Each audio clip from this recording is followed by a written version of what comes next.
नमस्कार, आप देख रहे हैं कैपिटल टीवी और मैं हूं आपके साथ ऋतिका थपलियाल। योगी आदित्यनाथ के नेतृत्व में उत्तर प्रदेश सरकार द्वारा अपनाई गई बुलडोजर नीति अब केवल एक प्रशासनिक कार्रवाई नहीं रही, बल्कि ये एक राजनीतिक और सामाजिक प्रतीक बन चुकी है। ये नीति प्रदेश में अपराध, माफिया और अवैध कब्जों के खिलाफ कड़ा संदेश देने के लिए शुरू की गई थी, लेकिन समय के साथ ये आम जनता के लिए सुरक्षा, सुशासन और विकास का पर्याय बन गई है। खास तौर पर वाराणसी के दलमंडी इलाके में चल रहे सड़क चौड़ीकरण अभियान ने एक बार फिर इस नीति को राष्ट्रीय स्तर पर चर्चा में ला दिया है। विरोध के सुर उठने के बावजूद सरकार का रुख स्पष्ट और दृढ़ है। अवैध निर्माण चाहे वो किसी भी समुदाय, संस्था या संगठन का हो, किसी भी कीमत पर बर्दाश्त नहीं किया जाएगा। क्या है पूरा मामला, जानते हैं विस्तार से। वाराणसी के दलमंडी इलाके में करीब 650 मीटर लंबी सड़क को 60 फीट चौड़ा करने की योजना पर काम चल रहा है। इस योजना का उद्देश्य है क्षेत्र में यातायात को बेहतर बनाना, भीड़भाड़ कम करना और काशी विश्वनाथ धाम जैसे धार्मिक व सांस्कृतिक स्थलों तक सुगम पहुंच सुनिश्चित करना। इस परियोजना के तहत 184 इमारतें चिन्हित की गई हैं, जिनमें से 180 से ज्यादा मकान, 10,000 से अधिक दुकानें और 6 मस्जिदें शामिल हैं। इन संरचनाओं को प्रशासन ने अवैध निर्माण घोषित किया है, जो सड़क के विस्तार में बाधा बन रही है। इसी को लेकर विवाद खड़ा हुआ है। खासकर मस्जिदों पर संभावित कार्रवाई को लेकर स्थानीय मुस्लिम समुदाय में नाराजगी देखी जा रही है। हालांकि इस मुद्दे को लेकर कुछ राजनीतिक और धार्मिक संगठनों द्वारा भावनात्मक आरोप भी लगाए गए हैं, जिनमें ये भी शामिल है कि ये कार्रवाई धार्मिक ध्रुवीकरण और आगामी चुनावी रणनीति का हिस्सा है।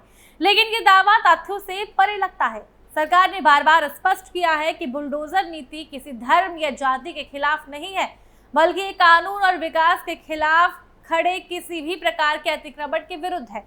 मुख्यमंत्री योगी आदित्यनाथ ने खुद इस मुद्दे पर कहा है कि जो कानून को नहीं मानते उन्हें कानून की भाषा में समझाया जाएगा। उनके इस बयान से सरकार की मंशा साफ झलकती है।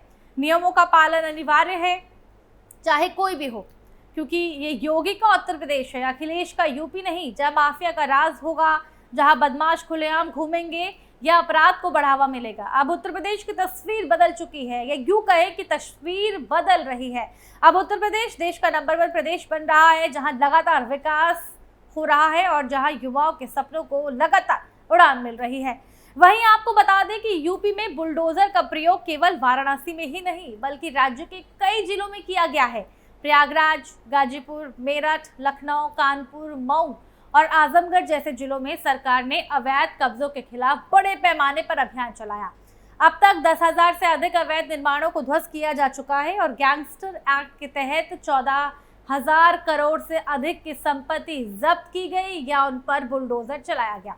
इनमें दुकानें, गोदाम, कोठियां, फार्म हाउस और भूखंड शामिल है, जिन्हें अपराधियों और माफियाओं ने गैरकानूनी तरीकों से हथिया रखा था। वहीं बुलडोजर एक्शन पर सरकार का तर्क बिल्कुल स्पष्ट है। अगर राज्य को अपराध मुक्त बनाना है तो उसकी जड़ें काटनी होगी, और माफिया और अपराधियों की जड़ें उन्हीं अवैध संपत्तियों में होती है जिन्हें वो डर और दबाव के बल पर बनवाते हैं।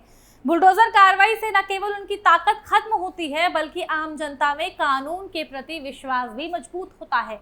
और यही कारण है कि योगी सरकार की ये नीति जनता के एक बड़े वर्ग में बेहद लोकप्रिय हुई है और मुख्यमंत्री को बुलडोजर बाबा की पहचान भी मिल चुकी है। दलमंडी विवाद में प्रशासन ने पूरी प्रक्रिया कानूनी ढंग से चलाई है। सभी प्रभावितों को नोटिस दिए जा रहे हैं, संरचनाओं का सर्वेक्षण किया जा रहा है और वैकल्पिक समाधान पर भी विचार किया जा रहा है। बावजूद इसके कुछ संगठन इस मुद्दे को धार्मिक रंग देने की कोशिश कर रहे हैं। अंजुमन इंतजामिया मसाजिद कमेटी के प्रतिनिधियों का कहना है कि मस्जिदें थाली में सजाकर नहीं दी जाएंगी और इसे राजनीतिक साजिश बताया जा रहा है। लेकिन अगर हम जमीनी सच्चाई देखें तो ये परियोजना शहर की भीड़-भाड़ को कम करने और विकास को गति देने के लिए बेहद जरूरी है। सड़क चौड़ीकरण का विरोध केवल इसलिए नहीं किया जा सकता क्योंकि उसमें धार्मिक स्थल आते हैं। ऐसे मामलों में सरकार का कर्तव्य होता है कि कानून के दायरे में रहकर जनहित को प्राथमिकता देते हुए निर्णय लिया जाए। ये भी समझना जरूरी है कि उत्तर प्रदेश की बुलडोजर नीति का असर केवल अपराध नियंत्रण तक सीमित नहीं रहा, इससे राज्य की निवेश संभावनाओं को भी बल मिलता है। अपराधों में कमी और माफिया पर कार्रवाई से कानून व्यवस्था में सुधार हुआ है, जिससे उद्योगों और निवेशकों को सकारात्मक संदेश गया है। इसका सीधा असर राज्य की अर्थव्यवस्था और रोजगार पर पड़ा है। निवेशकों का विश्वास बढ़ा है कि राज्य में कानून का राज है और सरकार विकास के लिए पूरी तरीके से प्रतिबद्ध है।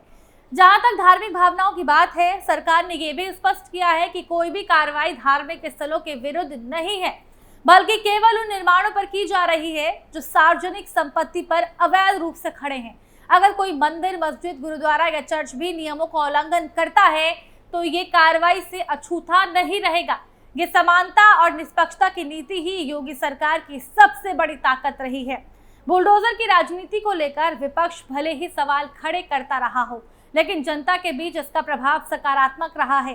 कई मौकों पर लोग खुद योगी की इस नीति का समर्थन करते हुए नजर आए हैं। बुलडोजर अब अपराध के खिलाफ कार्रवाई का प्रतीक बन चुका है और इसकी मौजूदगी ही इन लोगों के लिए डर का कारण है जो कानून की अनदेखी करते हैं।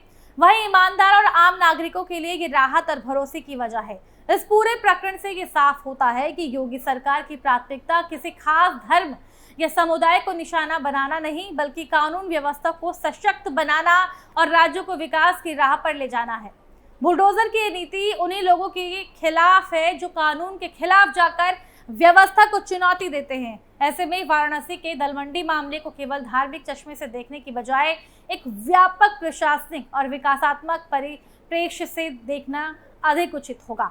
संक्षेप में अगर कहा जाए तो बुलडोजर नीति विशेषकर दलमंडी चौड़ीकरण जैसे अभियानों के माध्यम से भारतीय जनता पार्टी सरकार एक स्पष्ट संदेश देना चाहती है। अपराध और अवैध कब्जों के लिए उत्तर प्रदेश में अब कोई जगह नहीं है और जब बात जनहित, विकास और कानून की हो तो किसी भी प्रकार के भावनात्मक या राजनीतिक दबाव में आकर पीछे हटना राज्य और समाज दोनों के लिए नुकसानदायक हो सकता है। भाजपा सरकार की यही दृढ़ता और निष्पक्षता उसे आम लोगों की नजरों में एक भरोसेमंद शासन के रूप में स्थापित करती है। फिलहाल के लिए केवल इतना ही। बने रहिए हमारे साथ और देखते रहिए कैपिटल टीवी उत्तर प्रदेश।